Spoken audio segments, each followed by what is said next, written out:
LPS ini mengadakan LPS Banking Award setiap tahunnya. Lalu apa saja ekspektasi LPS dengan adanya LPS Banking Award setiap tahun ini?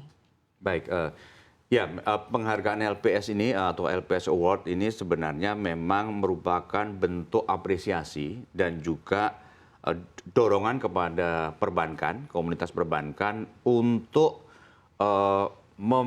bekerja sama dengan LPS dalam mengedukasi terkait dengan program penjaminan LPS secara khusus, tetapi juga secara umum mengeduket masyarakat luas terkait dengan aktivitas di jasa perbankan, risiko-risiko yang terkait dengan di dalamnya, kemudian apa-apa yang masyarakat harus waspada, harus perhatikan dalam melakukan aktivitas jasa perbankan. Nah, yang sekarang ini merupakan tahun kedua, jadi ada beberapa kategori di situ. Ada dua bagian sebenarnya untuk yang perbankan selain nanti juga dengan media. Yang pertama adalah terkait dengan aktivitas perbankan dalam literasi yang tadi kita sudah bahas.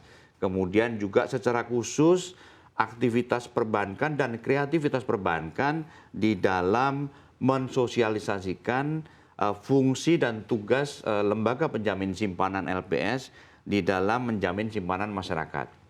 Nah, kemudian yang bagian lainnya adalah terkait dengan kepatuhan perbankan yang menunjukkan intensi perbankan untuk menyampaikan laporan-laporan yang memang diperlukan oleh LPS untuk mendukung pelaksanaan mandat LPS sebagai penjamin simpanan dan resolusi bank. Jadi misalnya ada yang namanya laporan SCV atau Single Customer Views, itu nanti akan mempermudah masyarakat di dalam kalau terjadi hal-hal yang tidak diharapkan dalam suatu bank dan harus ditangani resolusi, maka mempercepat dan mempermudah masyarakat untuk memperoleh simpanannya. Dan itu dibutuhkan suatu data yang granular tetapi dengan kodifikasi yang sudah baku. Kemudian juga itu untuk bank umum kalau yang untuk SCV, tapi nanti tahun-tahun ke depan ini juga berlaku untuk bank perekonomian rakyat. Nah, kemudian yang lain adalah untuk bank perekonomian rakyat itu juga penyampaian laporan kepada LPS. Jadi itu merupakan hal-hal yang memang bentuk kerjasama antara LPS dengan perbankan untuk melindungi kepentingan masyarakat. Dan kemudian award ini adalah merupakan bentuk apresiasi kepada komunitas perbankan, sekaligus dorongan kepada perbankan bahwa ini adalah kepentingan bersama antara lembaga penjamin simpanan yang diamanatkan oleh undang-undang dengan industri perbankan. Jadi mungkin itu Mbak Anneke. Baik, kita beralih lagi ke Pak Teddy. Pak Teddy, lalu seperti apa strategi Parbarindo dan para anggota untuk bisa meningkatkan literasi masyarakat, khususnya terkait dengan keamanan menyimpan uang di bank? Pertama Mbak, bahwa kita pastikan semua anggota adalah menjadi peserta penjaminan LPS. Itu yang pertama. Dan edukasi kerjasama dengan LPS saya pikir kalau untuk yang LPS Award saya pikir baru dua kali ya Pak Pri ya, tetapi banyak kegiatan yang memang kita disupport penuh. Kita seiring sejalan dengan LPS. Yang pertama itu tadi. Yang kedua adalah kita ada kegiatan nih secara besar nih kemarin kita laksanakan di GBK. Dihadiri oleh lebih dari 10.000 dan itu rutin seluruh Indonesia. Itu ada hari BPR-BPRS dan itu kita melakukan literasi edukasi termasuk support penuh dari LPS. Dan ini rutin per setiap tanggal 20 Mei Mbak. Itu setiap tahun kita lakukan. Ini secara holistik kita lakukan di 24 DPD.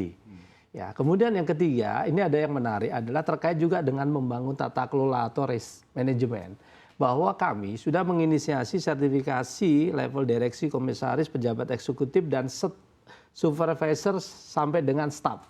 Di supervisor sampai dengan staff itu support juga oleh LPS, itu juga menyampaikan literasi edukasi di dalam satu materi modulnya. Jadi yang walking customer ataupun yang dibawa oleh AO ataupun marketing akan pasti ketemu dengan CS dan teller. bahwa dana yang dijamin adalah sekian, kemudian syarat penjaminan sekian, dan ini bagian dari literasi edukasi. Selain bahwa ini kan ada yang terakhir Mbak, keempat, karena ini baru 2 kali ya Pak, nanti akan berkelanjutan, ini juga akan menjadi daya tarik, terutama bagi teman-teman BPR masing-masing entitas nih.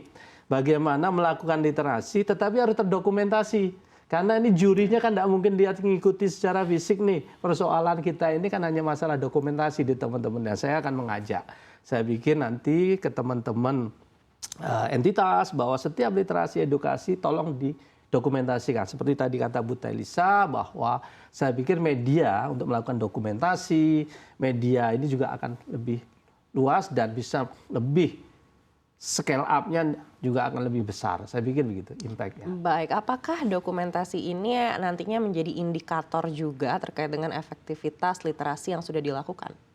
Salah satunya begitu Pak. Karena apapun kita kan memang secara literasi edukasi sesuai POJK-nya kan memang wajib dilakukan.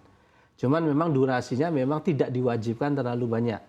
Hanya sekali 2 kali dalam satu periode pelaporan. Tetapi sebenarnya secara literasi edukasi teman-teman BPRS ini melakukan rutin kan gitu. Tetapi metodologinya bagaimana tidak hanya orientasi pada akuisisi ya Mbak. Orientasinya kan ini ujungnya nih akuisisi, apalagi nanti ada harapan bahwa dengan berubahnya nama menjadi perekonomian, ruang lingkup literasi edukasinya akan lebih luas. Saya pikir itu Mbak Aneka.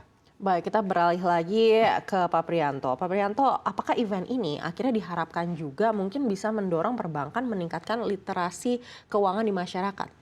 Betul sekali, Mbak Aneka. Jadi memang ya ada tujuan utama dari penyelenggaraan apresiasi ini atau LPS Award ini tentu kepada pelaku, tetapi juga kepada masyarakat luas, menunjukkan bahwa ada kegiatan yang terencana dengan baik, terdokumentasikan dengan baik untuk meningkatkan pemahaman masyarakat, literasi masyarakat di area sektor keuangan. Nah, dengan harapannya kalau ini semakin diketahui, maka akan semakin mudah masyarakat mencari sumber di mana dia bertanya. Jadi barangkali itu yang salah satu juga dimaksudkan dengan penyelenggaraan LPS Award ini, Mbak Aneka. Baik, kita akan coba tanyakan ke Ibu Telisa Aulia Valianti. Iya, Ibu Telisa, kita tahu LPS mengadakan LPS Banking Award. Tanggapan dari Ibu sendiri seperti apa? Ya, tentunya sangat positif ya. Ini akan menjadi pemicu, tadi mungkin sudah banyak disampaikan ya, pemicu bagi perbankan untuk lebih memperbaiki tadi dari sisi literasi, edukasinya juga, kemudian dari sisi tata kelola ya, kalau misalkan diberikan award kan dia akan menjadi lebih baik lagi, menjadi semangat gitu. Dan bagi yang belum mendapatkan award tersebut mungkin jadi termotivasi juga untuk melakukan perbaikan. Seperti itu sih, pastinya ini akan sangat baik ya gitu. Dan kemudian juga saya menilai bahwa ini kan melibatkan juga bukan hanya dari praktisi perbankan tapi juga akademisi dari berbagai perwakilan masyarakat untuk menjadi juri juga. Jadi artinya LPS sudah menggandeng tadi ya sinergi pentahelixnya untuk menilai perbankan secara independen gitu. Karena kan ini tentunya penjurian yang diharapkan kan bisa betul-betul menggambarkan kinerja atau performance dari perbankan tersebut, dan juga tentu mengajak peran media ya tadi, karena kan ABG itu akademik, bisnis, government, media ya, berbagai sinergi pentahelix. Nah, itu sudah dilakukan. Jadi saya menilai bahwa ini sudah sesuai ya. Cuma mungkin nanti dari sisi kategorinya harapannya mungkin bisa ditambah lagi, kan tadi lebih ke literasi keuangan, sosialisasi terkait penjaminan simpanan, kemudian tadi ada beberapa kategori ya. Nah, mungkin bisa ditambahkan nih kategori yang misalkan terkait dengan lingkungan atau ESG. Jadi bukan cuma governance atau tata kelola, tapi juga mungkin aspek lingkungan lebih ditingkatkan. Karena kan sekarang trennya memang tren ESG ya untuk perbankan. Nah, mungkin aspek ESG itu misalkan bank mana nih yang ini, tapi mungkin itu tidak langsung terkait sama LPS sih, tapi mungkin LPS bisa berperan untuk menggandeng lembaga-lembaga lain yang terkait ESG gitu ya. Karena tadi sekarang bank-bank itu juga yang bagus itu kalau melaksanakan ESG tadi ya, dampak sosial, dampak ke lingkungan juga seperti itu. Jadi artinya harapannya LPS Award ini akan terus berlangsung, sudah bagus, akan terus berlangsung, dan harapannya juga kriterianya semakin meningkat sehingga tadi bukan hanya ke aspek keamanan tapi ataupun tadi ke aspek penjaminan, tapi juga ke aspek dimensi sosial dan lingkungan ya, itu karena memang sedang menjadi tren global juga gitu. Baik, tadi Ibu Talisa sampaikan soal tata kelola. Saya akan coba tanyakan ke Pak Teddy. Pak Teddy, seperti apa evaluasi Perbarindo terhadap tata kelola di BPR? Kita tahu banyak juga BPR yang tata kelolanya belum begitu bagus sampai akhirnya harus ditutup. Jadi begini Mbak, kalau kita bicara perbankan ini khususnya BPR, sebelum kita diawasi OJK, sudah fully juga regulated oleh Bank Indonesia.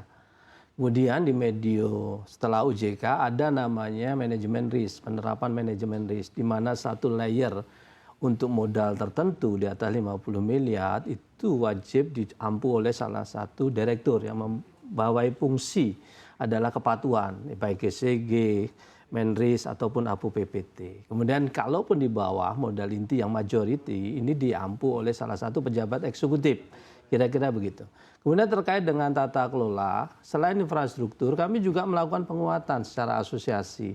Bahwa sertifikasi di semua level industri sudah kita siapkan.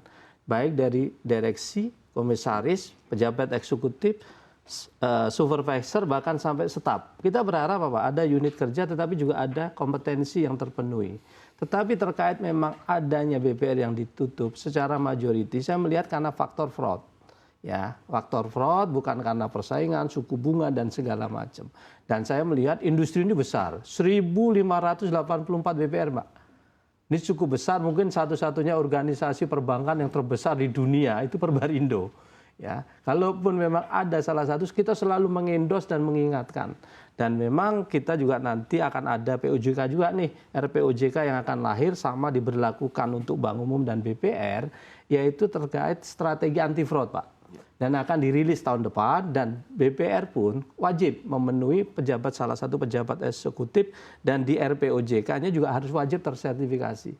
Tetapi kalau kita bicara fraud, Mbak, apapun, ya ini sulit. Tetapi bagian dari mitigasi terus-menerus bahwa Perbarindo menginisiasi satu unit kerja, OJK pun juga memastikan bagaimana kelengkapan infrastruktur Menris, APU PPT, dan juga tata kelola. Dan ditambah lagi nanti akan ada strategi anti fraud, ini ditambahkan lagi. Jadi di industri ini sudah sebenarnya secara infrastruktur harusnya siap. Kemudian kami siapkan juga secara kompetensi semua level, baik pejabat tertinggi, komisaris, direksi, sampai dengan staf, supervisor dan staf itu pun juga kita siapkan untuk sertifikasi under SKKNI, asesornya pun under dari BNSP. Dan di dua Mbak, di dua supervisor dan staf ini saya ulang kembali, ini support dari LPS. Dan ada materi terkait LPS. Kalau misalnya ada nasabah mau menitipkan dananya, pengen di atas LPS akan diedukasi, akan diliterasi. Bahwa ini di atas penjaminan. Bapak kalau mau penjaminan adalah nominal dengan suku bunga sekian. Dan itu ada di modulnya. Saya pikir itu bagian dari upaya kita. Semoga itu berhasil, Pak.